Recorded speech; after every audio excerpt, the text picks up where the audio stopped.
Colder Than of Late by Ken Whitmore. And finally, the weather prospects for the north region. A bright, frosty night is forecast. She'll be here at any minute. Hush, woman, the It weather. will be colder than of late, but the severe northeasterly winds should abate towards dawn. And there is a likelihood of snow on the hill. Norman, Miss Moraine. Let him finish, The Sarah. further outlook is for a continuing cold spell with falls of snow, heavy in places, likely to affect the entire region. There, that's her. This is the north region of the BBC Home Service. Now, tell her we want no pencil writing. now- Get it in ink. Henry You Hall tell her. and the BBC Dance Orchestra. Anybody'd think you were scared of her. All right, I'm coming. Well, you're in a tearing rush to open up to a starving soul, Sarah Minshall. What's the matter? Is the house afire? Oh, Miss Moraine, I'm sorry. I came just as soon as ever I could. Let the old witch freeze to the doorstep, is that what Norman said? Then you'd get a soft-headed landlord who'd drop the rent to 10 bob a year. Or maybe an out, eh? Here's the rent book, Miss Moraine. Well, let me into the hall, then. Can't see in this dark. Never mind my fingers dropping off with frostbite. Just mind that step. It's right icy. I can see I threw good brass away decorating these walls for you. Some folk just don't respect other people's property. Norman decorated it himself, Miss Moraine, if you remember, and it's peeling off the walls because of the damp we've been telling you about Damp? ever since. Bad paper hanging, more like. This row of cottages has stood here hundreds of years. They're in the guidebooks. A charming group fronting the quaint old high street. That's what they call them. These walls are as solid as your Norman's head. Now, none of your nonsense, and let's see the colour of your money. See, it's 2 weeks you owe, isn't it? Just let's get me pen. No, it's never. We settle up prompt every week, as you well know. You'd be a right rare one for this day and age if you did that. But you're right this time, as it happens. In pen, please. What'd you say? You're writing it in pencil. Norman says you should write it in ink with a pen. Rent, in a rent book. He can lump it, then. Then I must give you no rent. What's this? Am I suspected of some underhand devious malpractice because I run out of the house without a pen? Here's a pen, Miss Moraine. What? And ink on the hall table here. I do hate to see a mistrustful woman, Sarah. You're a funny little body. Well, give it here. Now, give me the money. Right. Now, in ink. Received February the 18th, 1947, 5 shillings and 9 pence. There. Satisfied? And there's your blessed pen. Thank you, Miss Moraine. Good night. Night, Sarah. Oh, there's just one thing. Norman Minshall. I know you're skulking back of that door. Minshall, I want words with you. Aye? Were you calling me, Miss Moraine? They tell me you're doing some work for that Mrs. Peddygord at the Shepherd's Pie restaurant. I'm building an extension for her, yes. Well, just remember you're supposed to be maintenance man at my mill, not odd jobber for the village in general. I don't run a mill for the convenience of a man setting up a business for himself on the side. It's the final warning, Minshall. And if I have to dismiss you, I dismiss you from this house, too. And I'll write that down for you in ink. Good night. Now, watch your footing on that ice, Miss Moraine. Watch your footing. I hope she breaks a blasted neck. Come out of the cold, Norman. Let's get this door closed. Just a minute. What's she driving tonight? Blasted Bentley. Look at that. 75 years old, too mean to employ a rent man, drives around in a damn Bentley collecting her coppers. They wouldn't believe that if you put it in a book. Hellfire! She's going to pull right out in front of that car! Miss Moraine! Look out! I daresn't look. Are they all right? Come on, inside. Norman, they might be hurt. Inside. The force she wants us as a witness in her favour.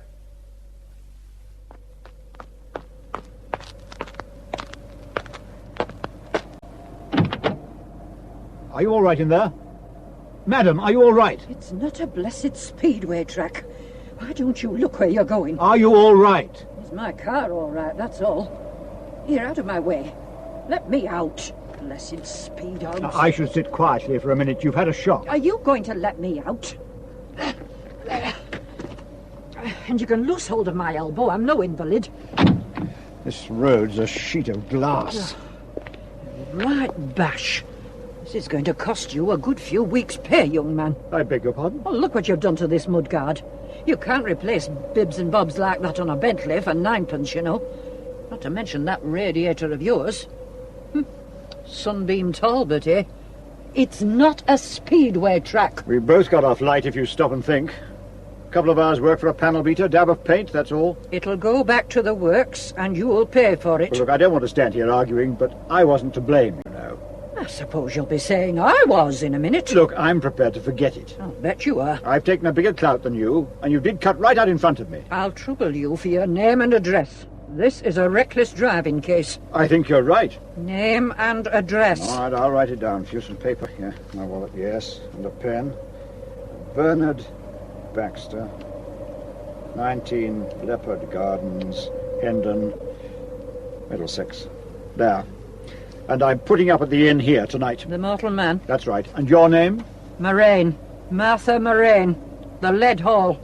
2 miles up the road on the edge of the moor. Moraine? Heard of me, have you? No, it's just the name, Moraine. It means an infectious disease of cattle, doesn't it? If that's meant as sarcasm, Look, Miss Moraine, I advise you to go home, get a good night's rest, and get your car into a garage in the morning, and then forget all about it. It's a good offer. Listen, Mr. Baxter, I'm getting browned off with you. Will you please let go of my coat? Are you aware of my standing in Gimmerbeck? I practically own this dale. The chairman of the bench is a very good and close friend of mine. Let go of my coat. The village police sergeant and me have an understanding. We've no time for road hogs in this dale. Oh! I warned you about holding my coat. You bullying devil. Strike an old woman of 73. I'll have you up for assault and battering. And could I just point out to you, Miss Moraine, or Mrs. Moraine, whichever the case may be, that under Section 16 of the Offences Against the Person Act of 1861, you just committed an unlawful assault on me by placing your hands on my coat. Good night. Baxter, Yes? you give me £50 and we'll say it never happened. Good night. Was the meal satisfactory, Mr. Baxter? Thank you, it was very good. Will there be anything else? Oh, you might put a couple of bottles in my bed. It's like the Arctic up there. That's been done, sir, and I've lit you a fire. Oh, thank you. Thank you. Are there any other guests? Just one gentleman, Mr. Grinton.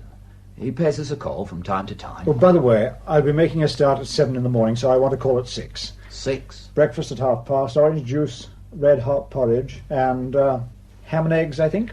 Well, sir, ham and eggs, what with rationing? Oh, we are in the heart of the English countryside, aren't we? A pig in every parlour, a hen under every bed.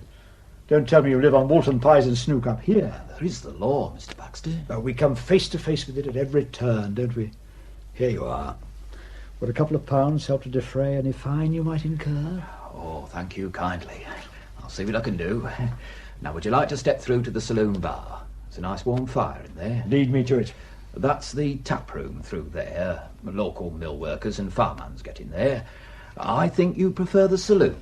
Just through here, sir. This way, sir. Oh, evening, Mr. Grinton. Hello, Peter. Hello, Rector. I didn't see you come in. I was as unobtrusive as possible, Peter. Rose, see that Mr. Baxter's well looked after. I'll just go and see how your fire's getting on, sir. Now then, sir. Oh, scotch, please, if you do have the real McCoy. Excuse me, sir. Will you join us over here and share the merry blaze? Thank you. Would you join me in a drink? Oh, well, that's very decent. A rum and peppermint, please. Good. And your companion? Oh, a pint of bitter. It's very noble of you. All right. Now, a scotch, rum and peppermint, and a pint of bitter, please. Right, sir. Here you are, miss. Bring our drinks over, will you? Yes, certainly, sir. Oh, look, do take my seat. Here, I'll move round a bit. All right. I'll stand in front of the fire until the blood starts flowing. My name's Baxter, by the way. And my name's Synico, Arthur Synico. Rector of this parish. And this is Mr. Grinton. How do you do? Mr. Grinton's our local, I think the term is news hound. Forewarned is forearmed.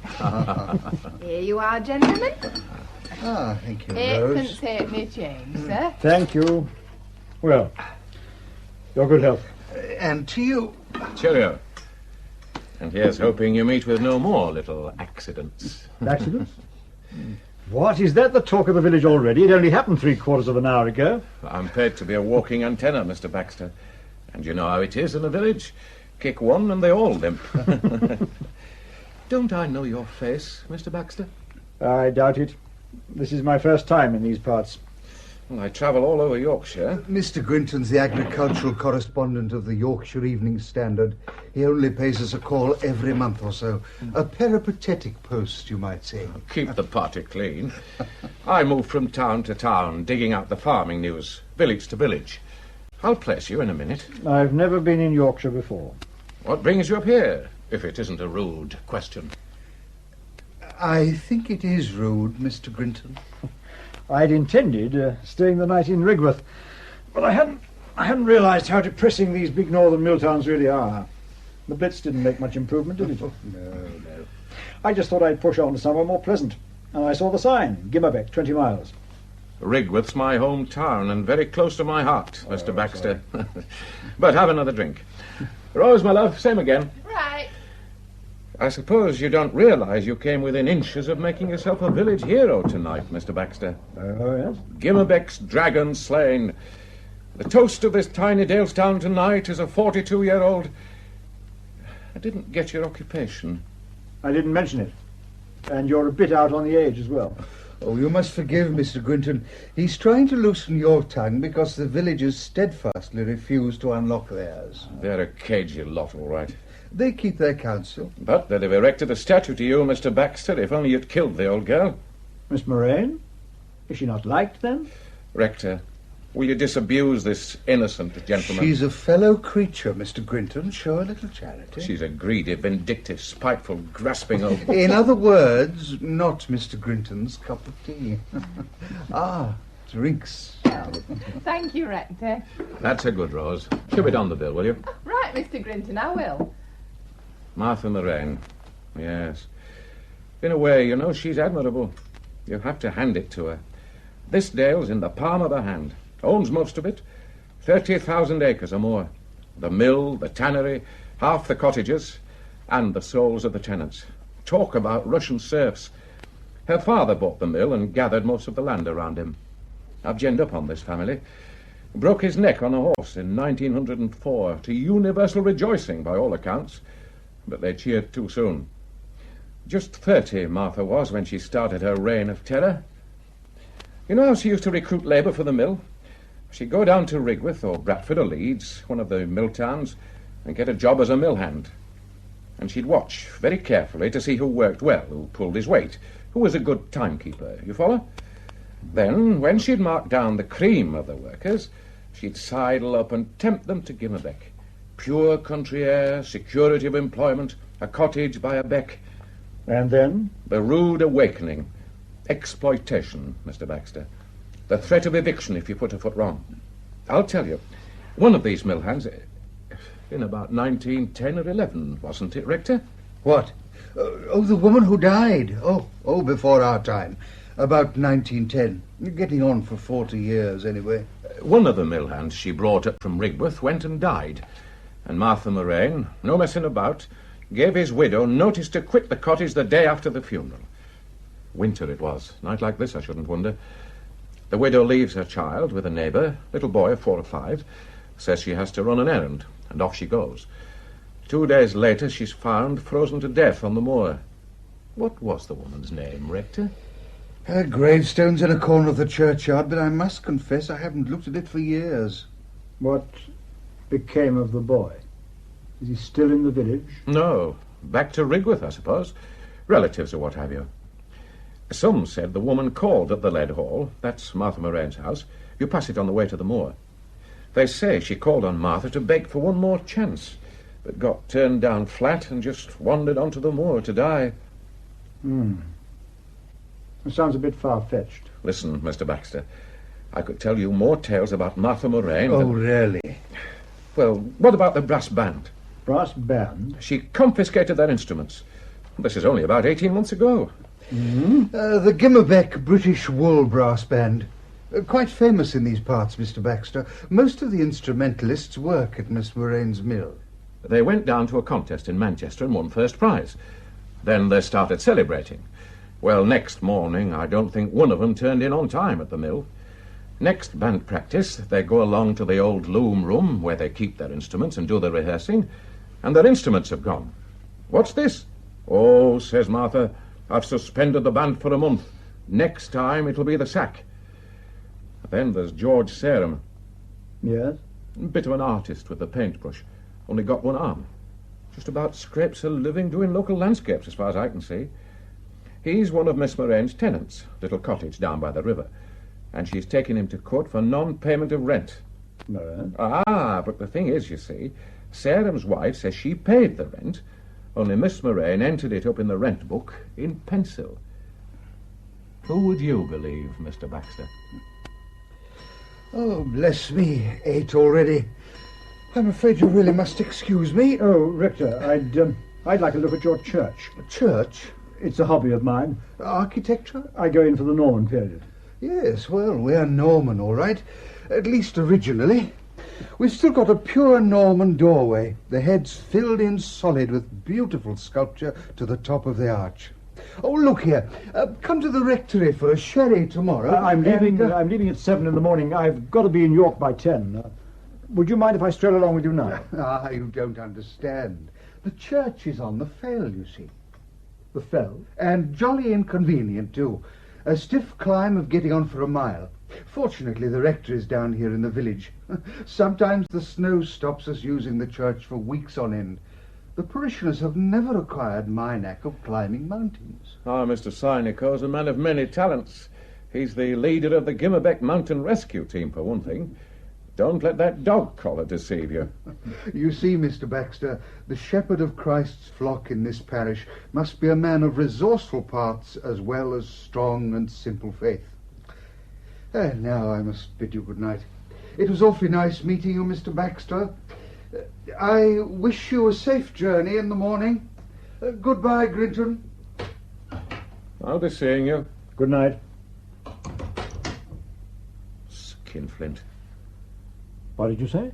Walking out without buying his round. Strange, that. He used to be very free with his brass once upon a time. I believe his father left a very long stocking. Huh? Plenty of cash. Some good paintings, too, I believe. You know, I wouldn't be surprised if the rectors gambled it all away. He wouldn't be the first sporting parson. And women. What? Right now, it wouldn't surprise me if he's off to see Mrs. Perigord. Oh? Keeps the restaurant just up the road from here. The Shepherd's Pie. A very nice piece, Charlotte Perigord. Well, isn't he married? Oh, yes. Pretty happily, on the surface. Well, I think I'll take a stroll and stretch my legs. I've been driving all day. Where from? You know, I'd kick myself if I leave here without taking a look at that Norman doorway. What's going on in York? How do I get to it? York? The church. Are you serious? Go 500 yards up that fell and you'll die of exposure. The Corpse Road will be thick with ice. Corpse Road? The lane up to the church. Nasty spot to break a leg. Of course, if you want to supply me with a crisp little story for tomorrow's first edition, Stranger Freezes on Fell... All right, you've talked me out of it. I'll go and take a look at the village. Fresh air fiend, aren't you? I like to study the makeup of these little out-of-the-way places. In the dark? There's a full moon. Is there anything worth looking at? On a miserable Monday night in Gimmerbeck. It's just a typical Dale's village, that's all. 100 or 2 little stone cottages, a few Georgian places. This is the only village in the Dale, by the way.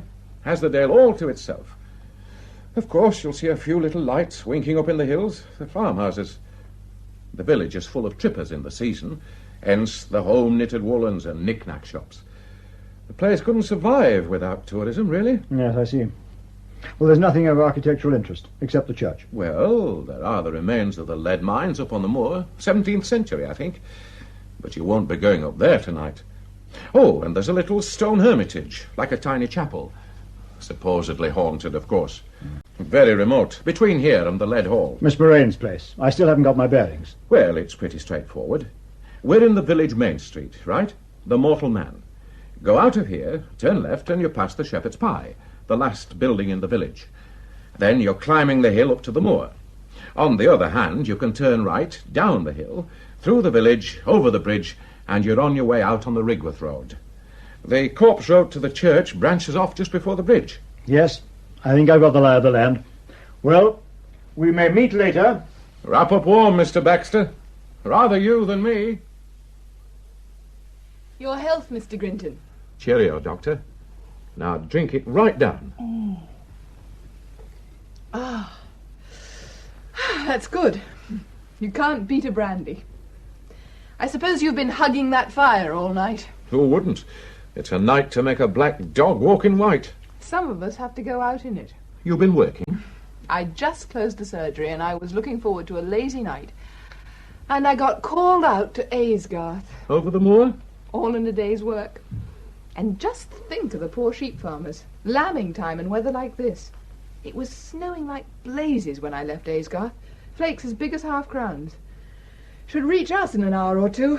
Well, let me get you another brandy. Oh, Mr. Grinton, you'll have me plastered. Rose, another brandy for Dr. Dunsany. I can't have you going down with a cold. Well, it's Mrs. Perigord. You timed that nicely. Oh, good evening. Hello, Hilary. Hello, Charlotte. Rose, a drink for Mrs. Perigord. Oh, thank you, Mr. Grinton, but I'm with the rector. Good evening, good evening. Have you been monopolising that fire all evening, Grinton? Hello, Doctor. Yes, I'm still chair. And one for Mr. Synico, Rose. I think it's a rum, isn't it? And peppermint. Scotch for you, Mrs. Perigord? Yes, lovely. Come and sit by the fire, Charlotte. Just popped in for a nightcap. Oh, we've had rather a heavy evening of it, ploughing through the parish accounts at the Shepherd's Pie. Mrs. Perigord's our treasurer, you know. Yes. Well, I'll just move these chairs around so you can all get a peep at the fire. Right, and I'll put this one over there. Fine. You sit there, Mrs. Perigord. Thank you. Don't mind me. I'm toasted all through. Well, this is all very snug. Charlotte, I don't want to spoil party fun, but speaking as your doctor, I think you're very unwise to come out on a night like Oh, this. please don't bully me, Hilary. I'm liable to burst into tears. Anyway, I think I've earned a drink. I don't keep a single bottle in the house now. You're doing very well, but you mustn't take any risks. Thanks, Rose. I'll take the tray. I'm rather cross with you, Rector. My dear Dr. Dunsany, you make me feel very guilty. Just as long as you remember Charlotte's still in a very delicate state of health. Oh, good God, Hilary, can't we give it a rest for once?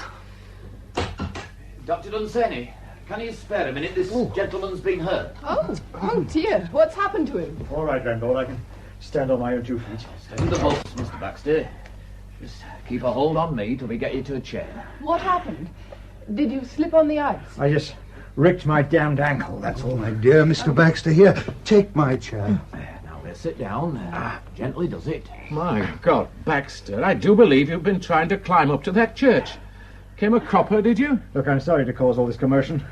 My ankle seems to have packed in. All right, let me take a look. Now get your blasted hands off me. I'll just unlace your shoe. Hands off, I said. Don't be a fool, Baxter. The lady's a doctor. Well, are there no men doctors in this benighted place? Sorry, you'll just have to put up with me, Mr. Whoever you are. Baxter. Sorry. I just prefer being treated by a man. Golly, is it 10 already?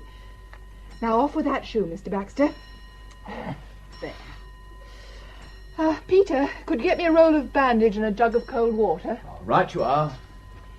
Now, I'm just going to press here, Mr. Baxter.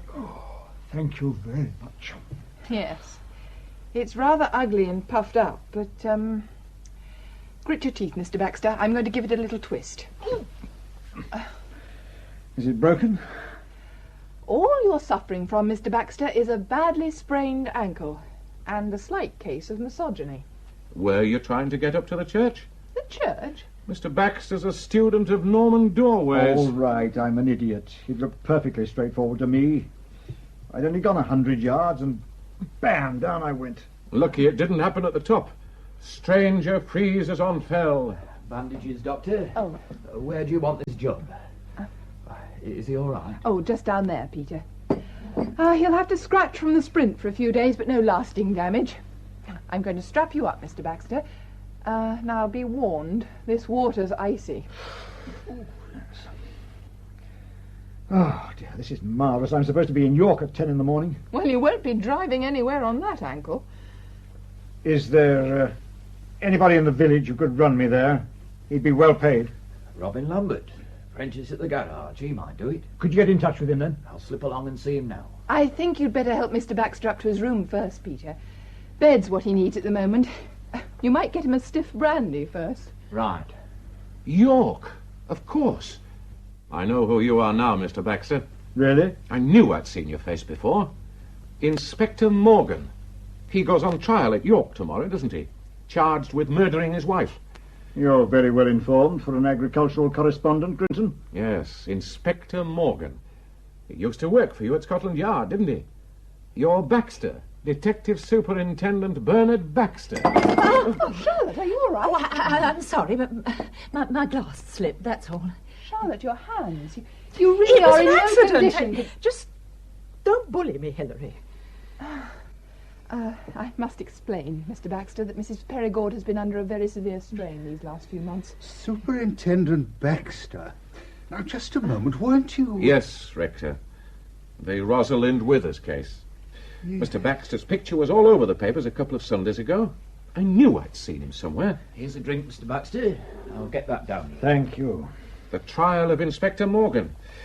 I suppose you'll be speaking in his defence. A new sensation for you, Mr. Baxter. Giving character evidence, fine upstanding officer and all that. What a perceptive crime reporter Fleet Street lost in you, Mr. Grinton. And now, landlord, if you help me up to bed. Right. Now, gently does it, Mr. Baxter. Right. Thank you. And repeat the cold compress in the morning. Now, you take it steady. I'll find you a stick first thing tomorrow. And thanks for your kind ministrations, Doctor. Glad to help. Watch your step, Superintendent. I beg your pardon? The stairs. You seem accident-prone. Well, a celebrity in our midst. Did you say Rosalind Withers? Was he really mixed up in that affair? Yes. Mr. Baxter caught the lady. And next week they stretch that lovely slender neck. Oh, don't be disgusting. Terrible waist, somehow. I wonder how Baxter feels about it. Hanged on 2 inches of turquoise cotton. Cotton? Haven't you followed the case, Doctor? There's enough pain on my own doorstep, Mr. Grinton. John Withers, a London schoolmaster, has a beautiful wife, right? 2 children, everything ticking along nicely. Then one day she's off with a young American army lieutenant, happening all the time. Rosalind Withers wants a divorce. The husband says no. He's a Roman. He wants her back. Anyway, Rosalind goes off to live with a Yank and doesn't see the husband for, 6 months or more. Then Withers is found stabbed to death at home, and it's no time before the police pick the Yank up, and he admits everything. Says Rosalind had nothing to do with it. Wasn't anywhere near the place. The experts go through the house with tooth combs and vacuum cleaners, and Rosalind's in the clear. Nothing to suggest that she'd been there for 6 months. But Mr. Baxter wasn't satisfied, oh no. He was intent on destroying Rosalind Withers. Oh, come, Charlotte. He questioned her for weeks on end. He put her on the rack. And then finally he went back to examine the house again, and he found 2 inches of turquoise cotton. Is that right, Mr. Grinton? Yes. Tucked down between the cushions of a sofa. A little cotton thread that came off a skirt Mrs. Withers bought 2 days before the murder. She said she hadn't been near the place for 6 months. The cotton said otherwise. And it was enough to convict her as an accessory. He set out deliberately to destroy that woman. Charlotte, you're getting terribly overwrought. Are you suggesting that That he Mr. set out Baxter... to destroy her, yes. And in the absence of evidence, decided to provide some himself. Baxter's been highly successful with women. Women? Women criminals. Said to have a peculiarly sensitive understanding of the female criminal He's mind. a monster, don't you see, that man? Oh, my God. Charlotte, are you all right? Fresh air. Oh, I must get out of Come here. on, Charlotte, we're taking you home. Oh, I can't breathe. My dear Charlotte, try to calm yourself. We'll soon have you tucked up in a nice warm bed. Give me a hand, will you, Redfern? Yes. Can I help?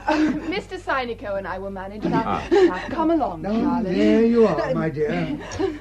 Why should he come here now? That man knows something. Now, quiet, Charlotte. We'll soon have you home. Rose, Yes, Mr. Grinton? after that sobering experience, the same again. Hello, it's the artist and his implements. Ah, evening, Grinton. Well, Sarum, I suppose you'd like a drink. You have one on me. What? Oh, Rose is just getting me one, thanks. And a pint of bitter for me, Rose. What was all that about? Mrs. Perigord, they were carrying her out. She had what they call a funny turn. She's been through the mill, that woman. Can't understand why she stays in this pestilential village. Take a pew. I'll just get rid of this gear. Do you have to drag all that stuff around with you? Easel, paints? Here, let me give you a hand. I'm not totally helpless. Here we are. 2 pints of bitter. Thank you, Rosie. Keep the change. Oh, thank you, Mr. Sarum. What's happened? Have you sold a painting? Let's just say I had a stroke of luck. Are you going to win that court case against Miss Moraine? I'm not going to lose it. Cheers. Here's to art. You been up on the moor tonight? The moor? Who told you I'd been on the moor? I'm a perambulating antenna. They tell me you're painting the village by moonlight. Been up there 1 or 2 nights now, haven't you? How the hell do you keep from freezing to death? Brazier. And I keep in the lee of the wall. This the masterpiece? Could I just have a peep under the cover? Get your hands off, Grinton. All right, no need to snap my head off. It isn't finished. I'd like to write a piece about you, Sarum, for the paper. You're a colourful village character, you know. No, thanks. It could sell a few canvases. I can survive without that kind of publicity. Penniless, one-armed artist paints village by moonlight rubbish. Can't I find anything better to write about? In Gimmerbeck? Don't make me laugh, Sarum. Nothing ever happens in Gimmerbeck. Hello. Hello. Oh, thank God, I thought the line was down. Is that copy? Oh, good morning, Ethel. Stan Grinton, yes. Oh, just 7 or 8 paragraphs, yes. You ready? Right. From Stanley Grinton in Gimmerbeck. Thick snow was today hampering the search for a wealthy woman landowner aged 73 who vanished last night in the small Yorkshire Dales village, no, make that township, the small Yorkshire Dales township of Gimmerbeck, population 410. New Power.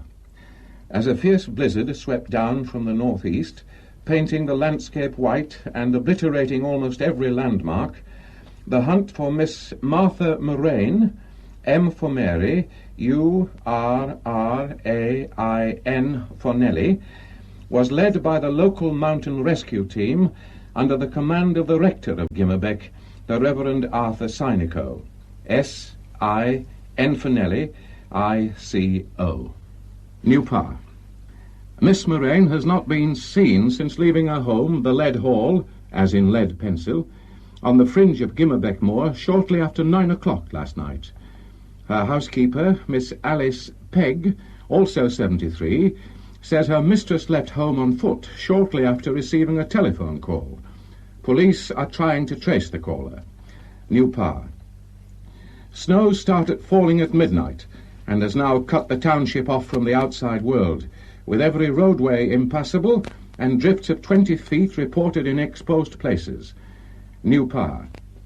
Among those stranded in Gimmerbeck is Detective Superintendent Bernard Baxter of Scotland Yard, who was to have travelled on to York today to give evidence for the defence in the trial of a former colleague, Inspector Morgan. Well, Mr. Baxter, Peter's made you very comfortable. A snug little bedroom to rest up in, a wood fire, a good book. Is it a good one? Captain Scott's diaries. What better for the snowbound traveller? They tell me Miss Moraine's taken it into her head to emulate Captain Oates. Captain Oates? When the rations grew short and he was holding up the party. Oh, yes. He walked out into the snow, didn't he? I'm just going outside, he said. I may be gone for some time. And he never came back. A gallant gentleman, as they say. Where the devil has she gone? Time will tell, Mr. Baxter. Now, you just rest up for a few days. I haven't any choice. No. It's very kind of you to look in. How do you get about in this fearful snow? By horse. Much more reliable than a car. And how long have you practiced in these parts? Just over a year. I took over my father's practice when he died. When he killed himself, actually. Lord, I'm sorry. An accident, you mean? Actually, no. My father had been overworking pretty drastically all through the war, and at the same time he was trying to build up a pony trekking school. He had this notion that once peace came he'd be able to give up medicine and make a fortune out of horses. That uncanny passion for horseflesh. He built some very beautiful stables and a guest wing, but he overextended himself, physically as well as financially. I don't know why I'm bothering you with all this. No, go on. Well, towards the end of the war, he was in the thick of the big typhoid epidemic in Rigworth. He was running his own practice up here during the day and driving down to Rigworth every night to lend a hand in the isolation hospital. He got hardly any sleep, and he wasn't in his first youth, you know. My mother died in the middle of all that, and it just poleaxed him. And then, about 18 months ago, 3 children here in the village died of influenza, and it seemed to prey on his mind. He took an overdose a few weeks later. My God, that is rough. And you were away when all this was going on? I was serving as a doctor in the Wrens. Overseas? I was in Egypt when he died. They let me out to take over his practice. And the pony trekking school? Oh, that's gone. When they came to wind up the estate, it turned out Father had sold it to Miss Moraine for hardly anything at all. Could you pass the salt, Mr. Grinton? There you are. Thanks. I can't stand porridge without salt. I never thought a time would come I'd be having breakfast 2 days running with Baxter of the Yard. Have you telephoned your thrilling daily instalment? Well, I've got to catch up with overnight developments first. They'll never find her, you know. Really? Just a feeling I've got. Newsman's nose. She'd gone down a mine shaft. Mine shaft? The lead mines. The moor's riddled with open shafts. Oh, excuse me. Am I addressing Superintendent Baxter? Why, yes, Sergeant. Come in. Close the door, will you? Sir, we've found her. Miss Moraine. Sorry, Sergeant, I didn't get your name. Oh, I'm sorry, sir. Titus. John Titus. Yes, Sergeant Titus. I've just been on the telephone to the Chief Constable in Rigworth, and I mentioned that you were in the village. He's very anxious for you to take the case over, sir. The case? Well, as I'm the only policeman in the place, sir. The roads won't let the detectives in from headquarters. Tell me what's happened. About 3/4 of an hour ago, sir, some lads and lasses were skylarking up on the Moor Road, sledging and snowballing before they went to school. One of them spotted this snowman in a field, on the right-hand side as you go up, between the little hermitage place and the lead hall. A snowman? Sort of leaning against this tree trunk, an old silver birch set well back in the field. So they started snowballing it, this snowman, the lads and lasses did, and a right queer thing happened. Its head came off, only there was another head underneath. The lads and lasses had a bit of a start, because it was a human head. Miss Moraine. Leaning? Leaning against a tree? Tied to it. Tied with green baler twine. Those poor wenches were in a terrible way. What with the empty eye sockets, all bloody and gaping. It's not pretty. What do you mean, empty eye sockets? Missing, sir. Gone. Pecked out, most likely. Crows. Just like when a sheep's trapped in the snow with its head sticking out. The crows come along and take their eyes. Mr. Grinton tells me Miss Moraine received a phone call on Monday night. Yes, sir. And then went out. I've been trying to trace the caller, sir. You've checked with the telephone operator? Miss Lineburner, she runs the switchboard in the village, says she can't remember anybody making a call. Can't remember? Says she makes a point of not interfering in other people's business. Her job's just to put calls through and then wipe her mind clean like a blackboard. So she says. Have you worked on a murder inquiry before, Titus? No, sir. Just enforcing the agricultural bylaws and putting the wind up the poachers, eh? Oh, well. How long have you been in the local bobby? I came back in 1945, sir. In November. Back? I spent 2 years in the Indian police, sir. On detachment. But you're a local man? Yes, sir. Married? Yes, sir. Children? Well, The sergeant had a boy who died just after the family got back from India. Isn't that right? Yes. The outbreak of influenza? Yes, sir. Well, I'm very sorry, Titus, but I'd like to know a little about the people I'm working with. Who were the other children, by the way, who died? The rector's daughter, sir, and Mrs. Perigord at the Shepherd's Pie. She lost her son. Well, I sympathise with you, Sergeant. Now then, we're just a little under strength, aren't we? Do you write shorthand? No, sir. Use a typewriter? Just 2 fingers. That's a nuisance. And I can't work from an armchair, despite this idiotic ankle. I'll need a driver. There's nothing to stop me driving about, sir. We won't be able to afford the luxury of going about together, Titus. There are jobs for you and jobs for me. Can you rely on a vehicle to get me through this snow? You can have my Jeep, sir. But no driver. Grinton. Yes?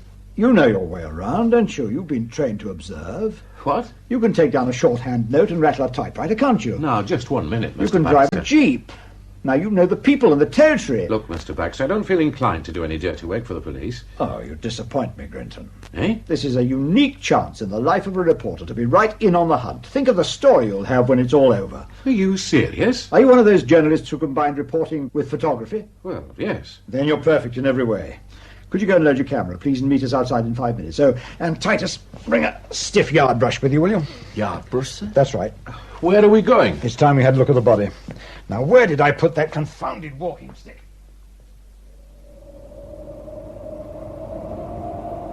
Well, here's a picture that will never make the front page. What do you say, Grinton? Head and shoulders close up. Put people off their cornflakes.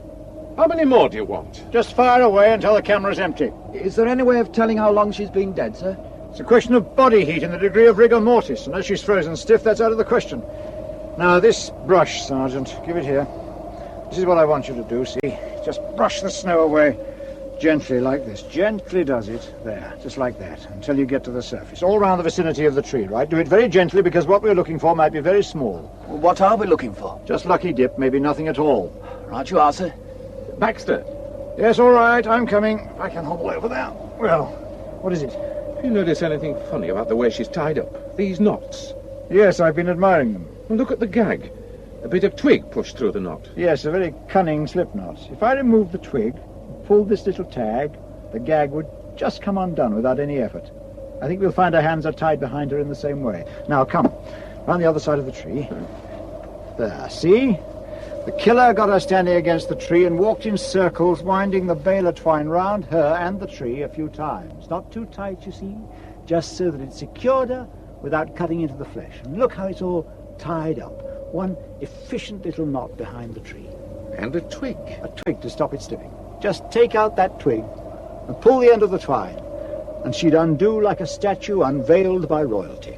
But what's the idea? You tell me. Sir. Yes, Sergeant? Blood, sir. All right, I'm coming. Oh, blasted ankle. Now, where's this blood? There, sir. Under the ice. Two bright red spots. Bring that toolbox over, will you? Did you say blood? Where? There, see? Two little red spots, smaller than farthings. What would you say? 8 to 10 feet from the body. Is that blood? I doubt it. Here's the toolbox, sir. Chisel and mallet, please. Right. Now we'll just chip out this little square of ice. There. Now, to lift her up tenderly. Got it. Two little red spots sandwiched between two little panes of ice. Jolly pretty. Titus, just slide your hand inside my breast pocket, will you? You'll find a sheet of white paper and an envelope. Here we are, sir. Thank you. Now, I'll put the little pane of ice on the paper and fold it once, twice, 3 times, and into the envelope. Fine. Here you are, Sergeant. What do I do with this? Take it back to the mortal man. I'll pick it up when we get back. Oh, and measure the distance from here to the body. But, sir... Yes, Titus? It'll melt. The ice inside the envelope. Yes, that's right. Now, come on, Grinton. I'm afraid I'll have to lean on you again. We'll see you at lunchtime, Sergeant. Where are you going now, Mr. Baxter? To see Miss Moraine's housekeeper at the Lead Hall.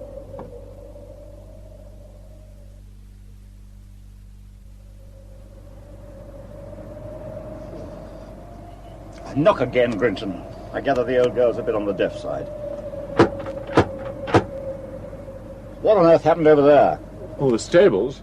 They burned down, more than a year ago. Any horses killed? No, it was converted to living quarters years back. Nobody there at the time of the fire, though.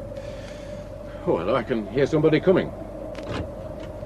Ah, Mr. Baxter, good morning. And Mr. Grinton. Well, Rector.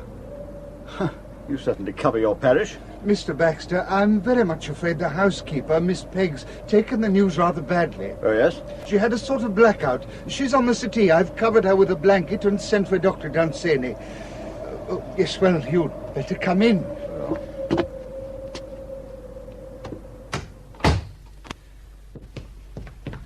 Well, there she is. Looks as if she's given up the ghost. That doctor had better be quick. What the hell did you say to her, Synico? I broke the news as gently as I could. What business is it of yours? Who told you about this murder, anyway? There's no need to take that unpleasant line, Mr. Baxter. Consoling the bereaved is one of my duties. And I imagine Sergeant Titus told me the body had been found so that I could call off the search. Where did Miss Moraine keep her private papers, do you know? Really, Mr. Baxter, my knowledge of this house is as slight as yours. There's a room there marked office. Well, come on. And you, Rector. Ah, yes. Here we are. Now, come in, Rector. Oh, very nice. A lovely outlook, too. Stand still for a moment, both of you. I beg your pardon? What do you make of that? On the carpet, over by the desk. What? Oh, a damp patch. Look, and another one here. Imagine mucking up a beautiful antique carpet like this, with wet boots. Doesn't it offend your aesthetic sensibilities, Rector? I've no idea what you're driving at, Mr. Baxter. Of course, you've never been in this room, have you? No. I have it. Miss Pegg took a stroll in the snow, and then came in here to wipe her shoes on this handsome bit of Aubusson. Do you know anything about paintings, Rector? Not as much as I'd like. These two, for example. Now look. Unless I'm mistaken, they're very fine. I wouldn't know, Mr. Baxter. In fact, this one's a Delacroix. Really? Yes, and this one... yes, a Turner. Oh, you're obviously an expert, Mr. Baxter. Well, it doesn't take an expert to recognize a Turner. What were you doing in here before we arrived, Rector? I tell you, I've never entered this room before. Looking for letters, perhaps? Letters? Because if so, you might have tried the bookshelves. Look behind you, the two bottom rows, indexed box files, dozens of them. Ah, yes, that'll be the doctor. You'd better let her in. Of course. Right. Bring one of those files over, Grinton. Let's see if it tells us anything. This is the last load, Mr. Baxter. You're doing a good job, Constable Grinton. I'm just admiring Dr. Dunsany's pony. Mr. Grinton! Oh, hello, Superintendent. Good morning, Doctor. What is Mr. Grinton doing with all those boxes? They're box files. Miss Moraine's private correspondence for the last 40-odd years. I'm taking them away to study at my leisure. 41 boxes of bump. It's an absolutely appalling thing to have happened. Surprising it didn't happen long ago. What do you mean? She was a first-class candidate for murder. How's Miss Pegg? Well, she's had a terrible shock, but she'll pull through all right. I'm getting a woman from the village to come and look after her. I'd like to ask her a few questions. I'll give her a couple of days to get over it. Of course, of course. I'm just admiring your pony. Victoria? There, girl. We'll be off in a minute. I put more faith in Victoria than in any motor car. A fell pony, isn't she? Yes. Born wild up in the Lakeland fells. Do you know about horses? I had a brief spell with the mounted police in the remote past. I say, it's a very ingenious little knot you've hitched her up with. You noticed it, Grinton? Pardon? By George! Yes, it's a clever little slip knot. Held secure by a pencil, isn't it? Oh, that, yes. It's just to facilitate a quick getaway. Look, I'll get on and show you. There, little lady. Now, see, I just removed the pencil. So, and we're free to go. Goodbye, gentlemen. See you later, no doubt. No doubt.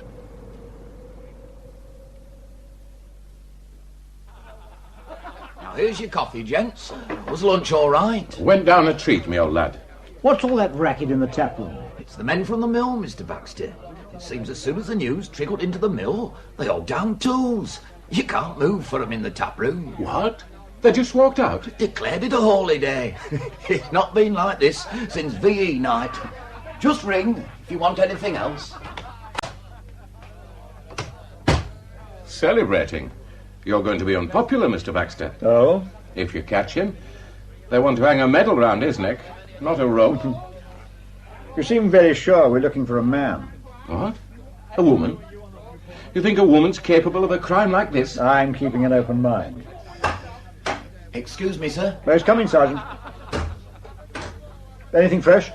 All the telephones are down, sir. My God, the first time in my life I get a decent scoop and the telephones go dead on me. And we found this, sir. What is it? It's Miss Moraine's hat, sir. A red hat. Where was it? At the base of the tree, under the snow. No snow under it. No, sir. It must have come off before the snow started. And so she was there before the snow came down, which was midnight, wasn't it? Yes, sir. Oh, he asked me to hold on to this envelope for you, sir. The blood. Ah, yes. Give it here, will you? Do you mind, Mr. Baxter? I've just had lunch. Look the other way if it upsets you. Now, open up. Well. You can look now, Grinton. No, thanks. It isn't blood, Grinton. Our two little spots of crimson are still bright and intact. Blood would have watered down when the ice melted. What is it, then? Is there by any chance an artist living in Gimmerbeck? An artist? This is paint. Oil paint.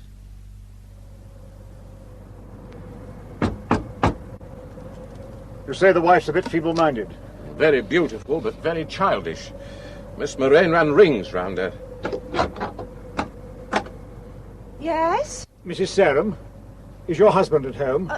George went down by the river with his sketching book. Who are you? I'm a policeman. Can we come in? Police? Well, George says that rent business is all finished with. Now Miss Moraine's dead, we're in the clear. No, it isn't about your rent, Mrs. Sarum. Well, I paid the rent, honestly, sir. She wrote it down with a pencil and then rubbed it out. Let us in, woman. Can't you see we're shaking with cold? Come on, Grinton. Well, George said to let no one in. What is it you want? Just show me where your husband keeps his painting things, his studio.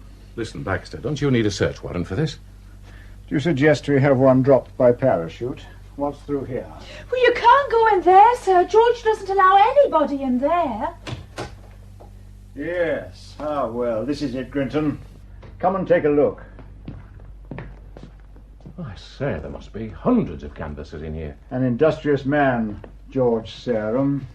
Well, what are you looking for? His work in progress. Yes, the easel over there by the window. It's covered up. Well, let's have a look at it. Take the cover off.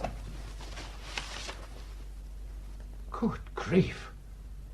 Miss Moraine, in her death agony. But good grief, man, he must have been there. And before the snow came down. Still wearing her hat. He's rather good, isn't he? What? Well, look at that detail. The effect of the frost on the grass in the moonlight. All he's left out are the crocuses. Crocuses? The field was scattered with clumps of yellow crocuses before the snow came down and covered them. Susan, what's that jeep doing outside? It's the police, George. A policeman's here. Police?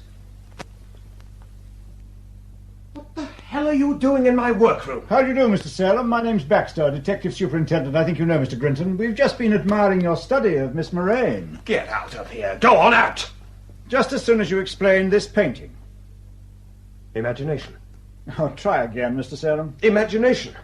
Together with what I pieced together from the villagers who saw the body. Well, when you're ready to tell me the real story, you'll find me at the Mortal Man, Mr. Sarum. I'm an artist, Mr. Baxter. I've got a very powerful imagination. Obviously, yes. Come on, Grinton. Good night, Mrs. Sarum. All right, Sergeant. Now that we've cleared the decks a little, here's what I want you to start doing tomorrow. I want a railway timetable of everybody's movements in Gimmerbeck on Monday night. Timetable, sir? See every adult in the village and make a list of everything they did and the exact time they did it from 9 o'clock until midnight. That's over 300 people, sir. Well, take your time. Nobody's going to run away from here. I'll be spending the next couple of days combing through Miss Moraine's correspondence. When I've finished that, you can start bringing the villagers in for a chat with me. All of them, sir? One by one. You can get off home now, Sergeant. It's getting on for 10. Thank you, sir. Oh, and keep your eyes open, would you, for anybody who's in the habit of using green baler twine. Right, sir. Good night. Good night, Mr. Grinton. Night, Sergeant. Pour me another scotch, will you, Grinton? I still don't see why you can't arrest George Sarum without going through all this rigmarole. Could you tie those fancy little knots if you only had one arm? Well, he had an accomplice, didn't he? You know, you're not a bit like I'd imagined you'd be. Oh, really? Yeah, from that newspaper piece I read about you. Baxter, the scourge of the female criminal. I thought you'd be, well, brutal, a fire-eater. You were brought up in an orphanage, weren't you? Won scholarships to Oxford. Barnardo's to Balliol. Give me another drink. All those women you sent down the line. Doesn't it give you a few sleepless nights? No. Don't you ever feel inclined to, well, to extend a bit of mercy? Mercy? I've never observed much mercy in women, have you? Well... You can get more mercy from a cage full of Bengal tigers. Well, take Rosalind Withers. A lovely young woman like that. Ah, do you think youth and beauty should make us overlook wicked conduct? She didn't show much mercy when she abandoned her children, did she? Oh, I know what you're thinking, Grinton. Did he plant that piece of turquoise cotton that got her convicted? It never crossed my mind. Well, what if I had, eh? But as it happens, I didn't. Shall I tell you something about Rosalind Withers? She said to me one day when we were alone for a moment, "Yes, I was there. Baxter, you bastard. But you're never going to prove it." Rosalind Withers did? But I did prove it, Grinton. Mercy, a woman like that. Listen. What's that? What? Oh, it's a brass band on the wireless. No, hark, it's outside. It's coming this way. So it is.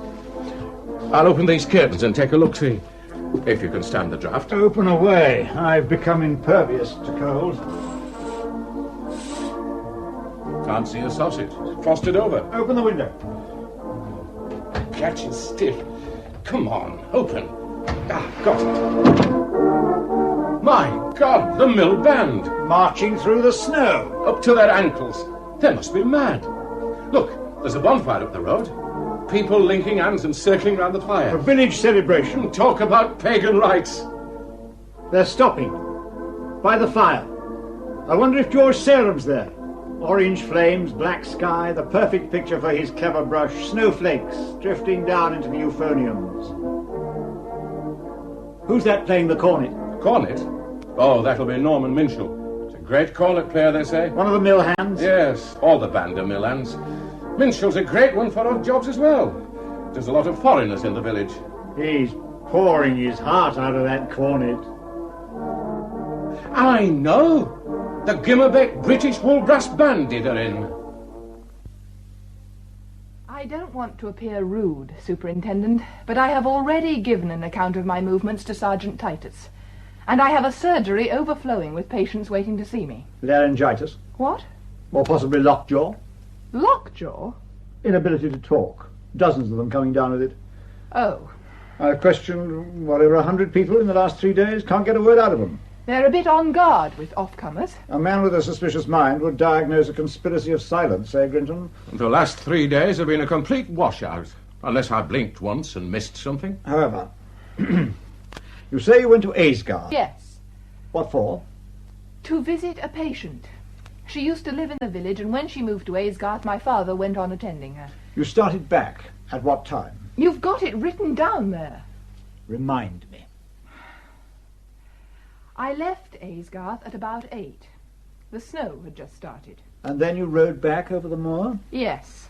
Did you see anybody? Where? On the moor. On the moor? George Sarum was painting on the moor that night. It's a big moor, Mr. Baxter. You left the moor and rode down into the village. Yes. Past Miss Moraine's house? Yes. Past the field where she was tied to the tree? Well, Yes. if she was tied to the tree by that time, how do I know? And she left home shortly after 9, and you arrived here at the Mortal Man about 9:30 to 9:45. Yes. And yet you saw no sign of her. I saw no sign of her, Mr. Baxter. You could only have missed her by a matter of minutes, couldn't you? But I did miss her, Mr. Baxter. I assure you, I did miss her. It's very good of you to come through this appalling snow, Mrs. Perigord. Won't you sit down? And you, Rector. There. By the way, do you mind Mr. Grinton taking notes? Notes about what, Mr. Baxter? Well, just in case anything that might be useful crops up. You know, we've had something like 300 people in here for questioning over the last few days, and Grinton's faithfully recorded their every syllable. Would either of you like a drink, by the way? It's only 5 o'clock, Mr. Baxter. The bar isn't open yet. I have my own supply. Not for me, thank you. Mrs. Perigord, a small whiskey? Well, thank you. Yes. This weather chills the heart, doesn't it? I don't know how you feel, but I feel entombed in this place. There you are, Mrs. Perigord. Thank you. Yes. 7 solid days of snow and ice. They tell me half a dozen wild ponies were found dead standing on their feet on the edge of the fell this morning. Huddled together for warmth, poor devils. And we'd be in much the same way if the RAF hadn't dropped us those consignments of food. Could we come down to brass tacks, Mr. Baxter? Why, yes, Mrs. Perigord, of course. Could you tell me why Miss Moraine was blackmailing you? I beg your pardon? Miss Moraine kept a copy of every letter she wrote over the last 40 years or more. Just let me read one to you. Now, this is dated the 9th of January, 1946. About a month after your son died, I think. Dear Madam, I am, as you know, ever desirous of diversifying my interests in this dale, and the Shepherd's Pie restaurant seems to me an investment which could be put on a sound footing given the benefit of my business acumen. I therefore propose purchasing a 50% share in the establishment, and for this I would pay £800. I think our partnership would stand proof against anything but a visitation of pestilence. I don't call that blackmail. I call it impudence. How much did you pay for the Shepherd's Pie? £3,000. And when was that? I came here 3 years ago, February 1944. My husband was killed in the Western Desert the summer before. Had to do something to support my child, Mr. Baxter. You know, a lady ruined by the war and forced to turn her hand to trade. Miss Moraine wasn't discouraged by your first refusal, was she? By your repeated refusals, in fact. Look, more letters. They came at roughly monthly intervals, and each time, this is the thing I find really puzzling, the price she offers becomes smaller. £750, £600. And always that curious remark at the end of her letters, I think our partnership would stand proof against anything but a visitation of pestilence. And then finally, 2 weeks ago, she offered £500 and wrote as follows: failing settlement on these terms within 28 days, the consequences will be as unpleasant as a visitation of pestilence. Now, can you tell me what she means? Pestilence. She was mad, Mr. Baxter. Isn't that obvious? Could I turn to you, Mr. Seinico? Perhaps you could tell me why Miss Moraine was blackmailing you. Mr. Baxter, you really have entered the realms of fantasy and penny dreadfuls. Would you describe yourself as a rich man, Rector? I keep my head above the tide. You inherited a large sum 3 or 4 years ago. How much was that? Well? £19,000. And some paintings, I think. Just 2. A Turner and a Delacroix, in fact. Yes. Which we saw the other day at Miss Moraine's. Yes. I have a letter here where Miss Moraine offers to give them wall space. She says the rectory is unsuitable, too damp. And if anything happened to the paintings, it would be as distressing as, here it is again, a visitation of pestilence. Did she take the £19,000 as well? Why on earth should she do that? You still have it? I'm afraid I gambled it all away, Mr. Baxter. That was good going. The visitation of a pestilence, Rector, what does that mean? I really don't know, Mr. Baxter. Could it be gambling, do you think? And we struggled up the hill to see Miss Moraine's housekeeper yesterday, didn't we, Grinton? Miss Pegg. She's still very low, Rector, but she did manage to tell us what Miss Moraine said about that telephone call that took her out of the house on the night she died. The fools agreed to settle. That's all she said. And then she put on her hat and coat and went out. The fools agreed to settle. Now, it could mean one fool or several, couldn't it? And then Miss Pegg said something very curious. I happened to mention the fire that destroyed the stables at the Lead Hall, and she said it was a mercy it hadn't happened while the sick children were still there. I asked what sick children she meant, and she broke down. I couldn't get any more out of her. Could either of you enlighten me about these sick children? No, I thought not. On our way back from the Lead Hall, I decided it was time I had a look inside the little hermitage. I understand it's church property, Rector. I'm afraid I had to pick the lock. That was an unwarranted trespass, Superintendent. What would you call it? A shrine? We found these 3 photographs on the, well, what do you call it, the altar? 3 children. Why couldn't you leave the place in peace? I had to identify the photographs. Grinton didn't recognize any of them. And now you know, Mr. Baxter. Yes, the landlord identified them. Your son, Mrs. Peregrine, and your daughter, Mr. Seneca, and I believe this is the son of Sergeant Titus. We committed no crime, Mr. Baxter. I don't see what connection there can be between our private griefs and your inquiry. You don't? A shrine? A shrine where you went secretly, the 2 of you and Sergeant Titus? Where you went by night, furtively, to light candles and kneel before the images of your dead children? Why? To seek their forgiveness? To make atonement to them? To salve your consciences? They died young. They were all we had. Influenza? You still mean to tell me they died of influenza? You could see the death certificates. Ah, signed by Dr. Dunsany Sr.? Yes. Who shortly afterwards killed himself.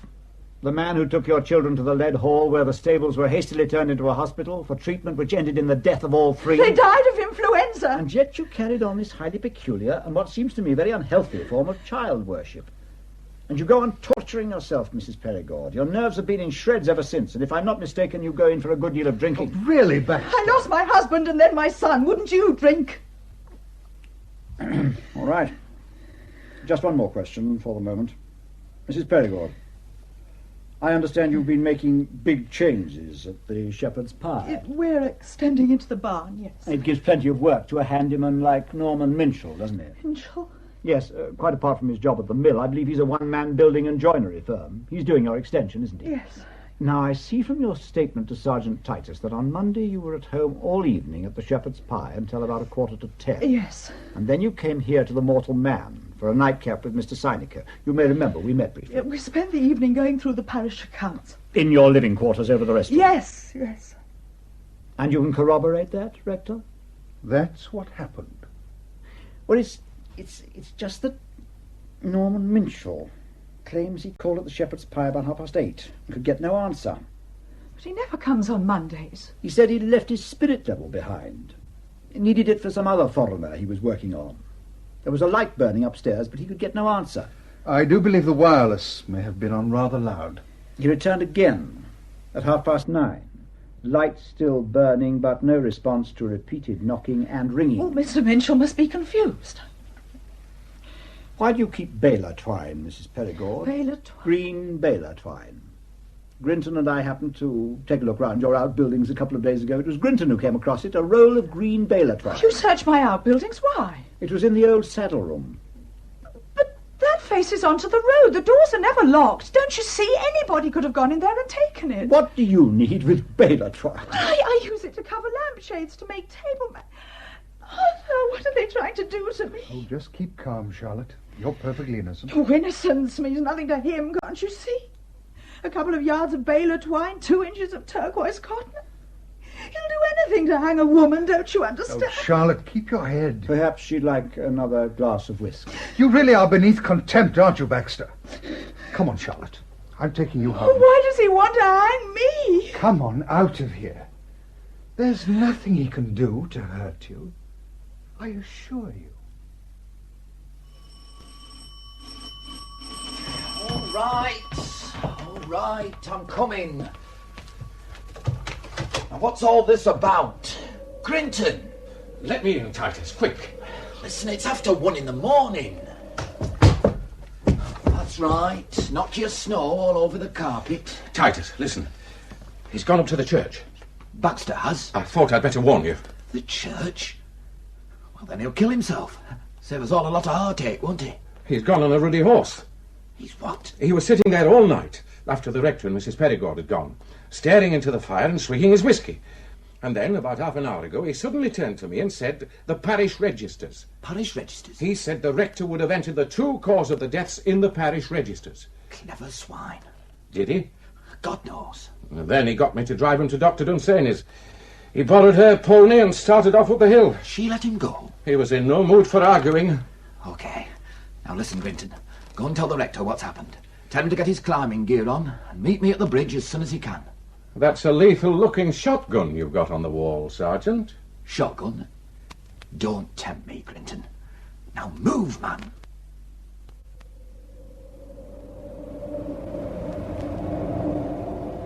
Titus! Titus! Not so fast. Are you all right, Mr. Sinico? I keep losing sight of you.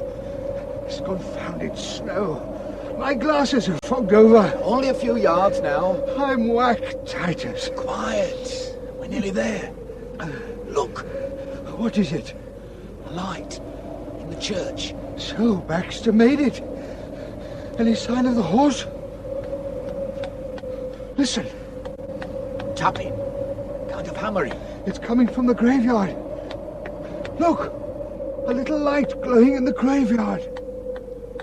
He's got a lamp. What's he up to? Come on, let's get a bit nearer. Quietly now. God, I walked straight into the pony. I didn't see it. Quiet. He's going this way. Who's there? Hello? Who's there? I've got a gun and I know where you are. Now, who's there? It's all right, Baxter. We're over here. Sinico? And Sergeant Titus. We were worried about you. Well, that's very considerate of you. You can put the gun away, Mr. Baxter. Gun? What's this? Take a closer look. A hammer? Yes, I've got a chisel too. You see, Rector, I was looking for your parish registers and hadn't banked on that strong old safe you keep in your vestry. I take it the registers are in the safe? Yes. You must prize them highly. So I thought I'd take a look at the gravestones of your children and see if the inscriptions gave any hint of the way they died. The stones are thick with ice. I've been trying to chip it off to see what's underneath. Our children were cremated. They have no gravestones. Then I've been wasting my time, haven't I? Come on. I want you to open that safe. Typhoid fever. Yes, Mr. Baxter. Down here in your own very neat hand. All 3 of them died from typhoid fever. That doesn't make us murderers, sir. I take it your religious scruples prevented you from hiding the truth in a document kept lying in the church, Mr. Sinico. Our children's deaths and Miss Moraine's are unconnected. I'm going to have the full truth from all of you. Mr. Baxter, listen. Not tonight. Tomorrow. Sleep on it, the pair of you. I want you all in the Mortal Man at 10 in the morning. All of us? I want Mrs. Perigord and Dr. Dunsany there as well, and George Selwyn. And now, if you're fit, we'll be moving. You're taking the register? Naturally. You have another register there, Mr. Baxter, an old one. You surely don't need that. Don't tell me what I want, huh? Now, if you're ready, you can follow the horse. She'll show you the way down. We'll make our own way, Superintendent. You'll come with me. Well, Mrs. Perigord? Yes, Superintendent? It's 10:10. Where have the rector and Sergeant Titus got to? I haven't seen them since 8 o'clock this morning. They said they'd try to be here on time. Try? Where have they gone? They didn't tell me. And Serum, do you know where he is? No. Dr. Dunsany, do you know anything about this? Perhaps they overslept. They were up most of the night, weren't they? Very amusing. Grinton? Couldn't say, Mr. Baxter. By God, it bites your face off out there. Serum, have you seen the rector and Sergeant Titus? No, why? Have they stood you up? Let me get to that fire. You're late. There's a blizzard, hadn't you noticed? Kept blowing me back home. What's all this about, anyway? Will you all sit down? We'll have to make a start without them. That's right. close to the fire. Put another log on, will you, Sarum? I hope your pencils are sharpened, Grinton. Ready when you are. Right. We all know by now there's been a conspiracy in this village to cover up an epidemic of typhoid fever. The question is whether this, in its turn, led to a conspiracy to murder. Mr. Baxter? Yes, Doctor?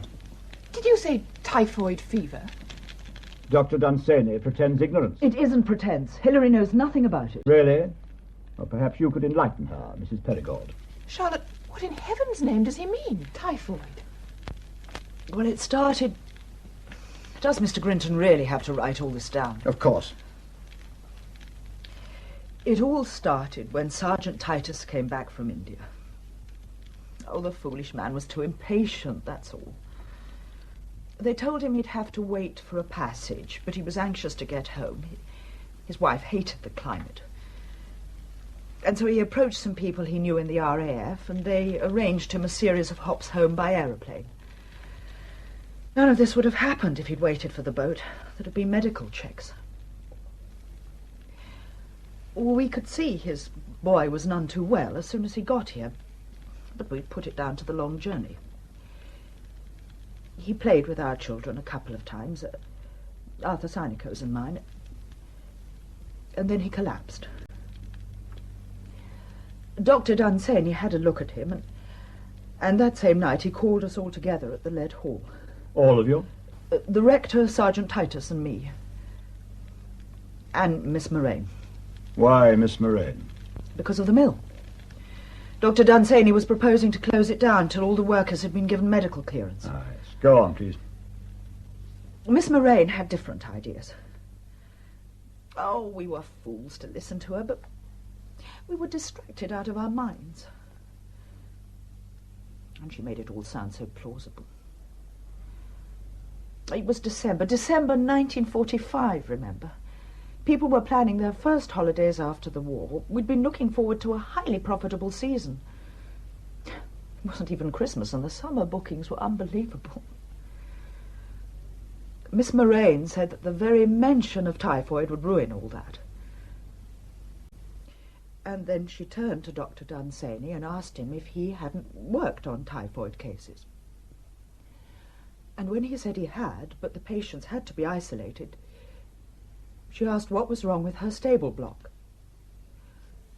And it just snowballed from there. Dr. Dunsany was thinking of the capital. He'd sunk into his pony trekking. Oh, it wasn't just that. He genuinely believed he could cope. I don't see why Sergeant Titus agreed to this. A criminal deception. Titus came into the country by the back door, don't you see? He'd already committed a serious offence by sidestepping the medical procedure for entering the country. And the rector? Well, Arthur had very serious reservations, but he could see it would mean disaster for the village if the news got out. He said we'd just come through a hard war and we deserved some reward. And he had faith in Dr. Dunsany. But everything went wrong. It all turned into a nightmare. 3 children died. The stable block was burned down because it had been infected by a visitation of pestilence. And Dr. Dunsany, already at the end of his tether because of what he'd done to those children, was sucked dry by Miss Moraine and decided to put an end to himself. Well, Doctor, you had a very powerful motive. Yes, Mr. Baxter. And if I'd known about it, I wouldn't have hesitated. You sins? At times, it may not be a sin at all. And you, Sarum? Do you share that dangerous view? Absolutely. Perhaps now you're ready to tell me how you came to paint that remarkable picture of Miss Moraine. I'd have thought you'd have worked that out by now, Baxter. All right. I was up on the moor painting when something caught my eye. You have a superb panoramic view of the village up there. Something was moving down towards the village. Something red bobbing along among the shadows on the moor road. That's Miss Moraine, I thought. Red hat. Now, where's she off to? None of this was any too clear, mind you. It was mostly obscured by shadows and trees, and she was a good half-mile below me.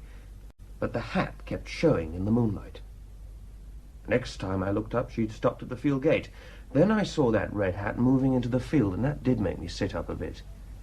And there was just a vague impression of another figure moving along behind her, but At that moment, the moon went behind a cloud.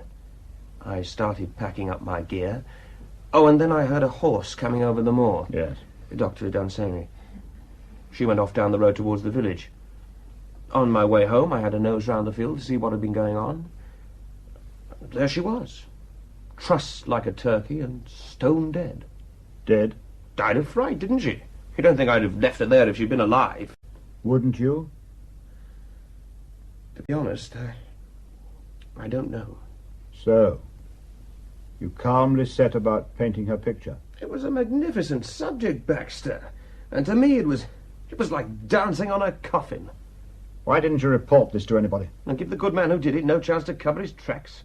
I'm not inclined to hand anybody over to so-called justice. Justice has a way of catching up. Cynico. Oh, good morning. Titus, where in God's name have you two been? I'm sorry we're late, sir. Nowhere of importance, Baxter, I assure you. We were just unavoidably delayed. Please go on with what you were saying. I was just about to say, Rector, that justice has a way of catching up, and that the feeblest prosecution could tear all your stories into snowflakes. None of you. You, Rector, Mrs. Perigord, Titus, Sarum, Dr. Dunsany, none of you can give a faintly credible account of your movements on the night of Miss Moraine's death. Excuse me, Mr. Baxter, but Mrs. Perigord and the rector were with me, sir, at the Hermitage. Which is what, 200 yards from where the body was found? And then there's the question of your movements. Isn't there, Mr. Baxter? My movements? Well, sir, your story was that you were trying to get up to the church that night, to look at a Norman doorway. Only nobody saw you, did they? We've just been up to the church again, Baxter. That's why we were a little late. What? To discover what you were hammering away at in the churchyard last night. Your story about trying to read the inscriptions on our children's graves rang terribly false, you know. At any rate, we soon discovered the gravestone you'd been trying to deface. We interrupted you before you could obliterate the name, didn't we?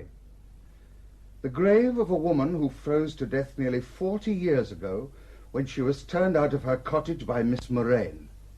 A woman named Baxter. Your mother, Mr. Baxter? Could somebody give Mr. Baxter a glass of whiskey? Here, I'll do it.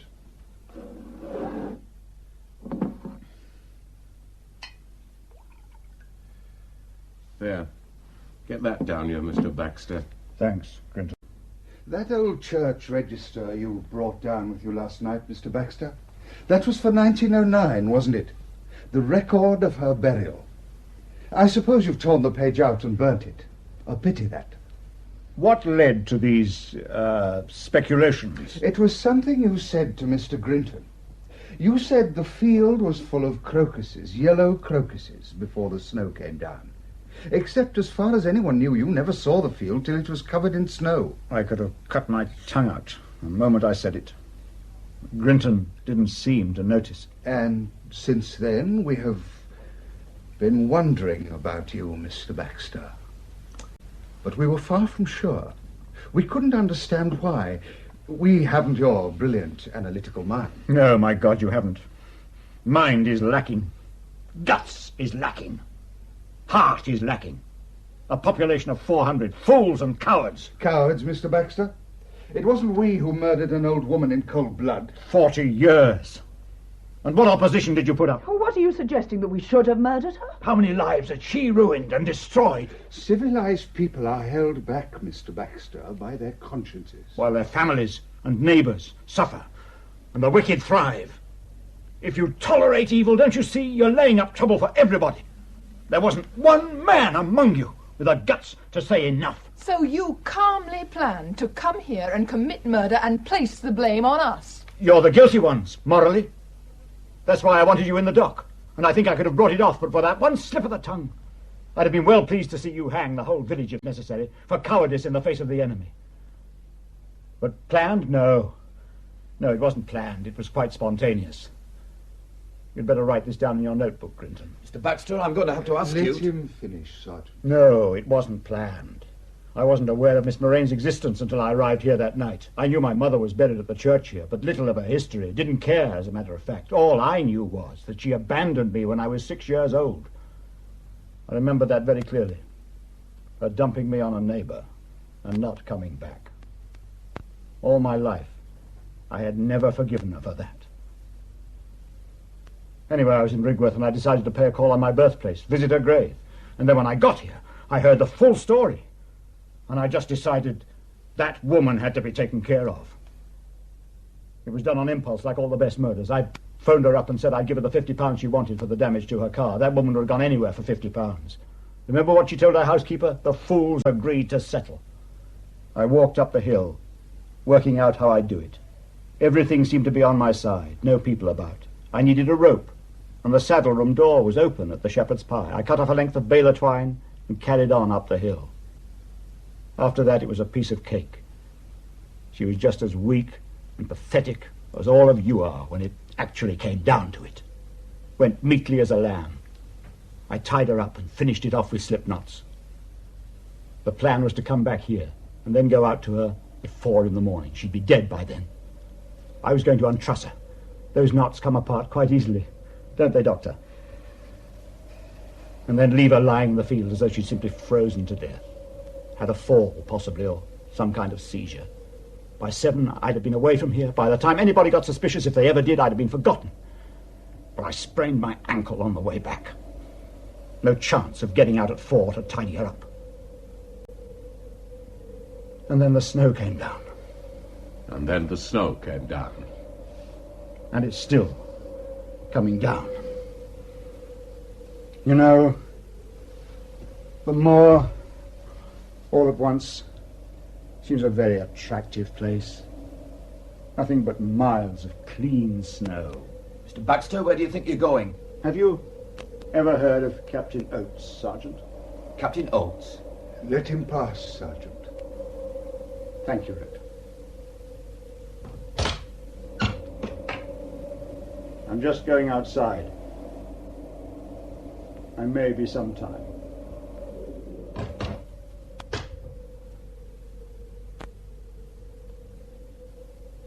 Well, what now? Somebody put a log on the fire. It's gone very chilly in here.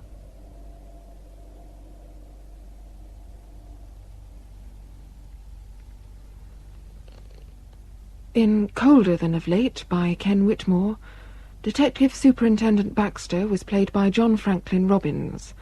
Sarah Minchell was Judith Barker, Norman Minchell and George Sarum, Russell Dixon, Martha Moraine, Sheila Price, Peter and Sergeant Titus, John Jardine, Stanley Grinton, Harry Beattie, Arthur Synico, Ronald Herdman, Charlotte Perigord and Susan Sarum, Heather Stoney, Dr. Dunsany and Rose, Bonnie Hurren. The play was produced and directed in Manchester by Alfred Bradley.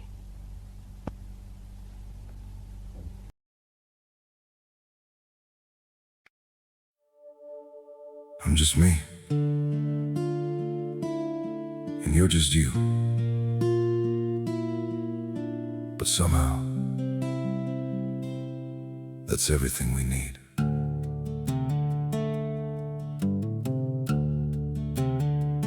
I don't have a perfect story, no shining crown to wear,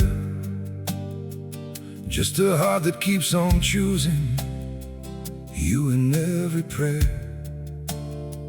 You're not made of fairy tales, you're not some distant dream, just the one who feels like home in ways I can't explain. I'm just me and you're just you, nothing more, but it feels true. No disguise, no in-between, just the way it's meant to be. We don't need to be someone, we don't have to chase the sun. In this world so wild and free, you belong with me.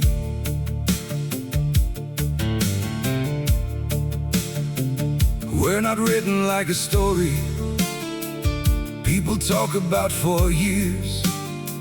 but in every quiet moment, you're the one I feel so near.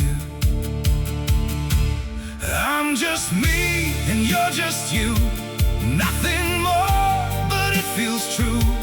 No disguise, no in between, just the way it's meant to be. We don't need to be someone, we don't have to chase the sun. In this world so wild and free, you belong with me. Maybe we're not perfect, maybe we don't shine, but if you stay beside me, then everything is right. I'm just me and you're just you, still somehow we make it through. Every road and every sea leads you back to me. We don't need the stars above, we already have enough. Simple hearts, one destiny, you're the one for me.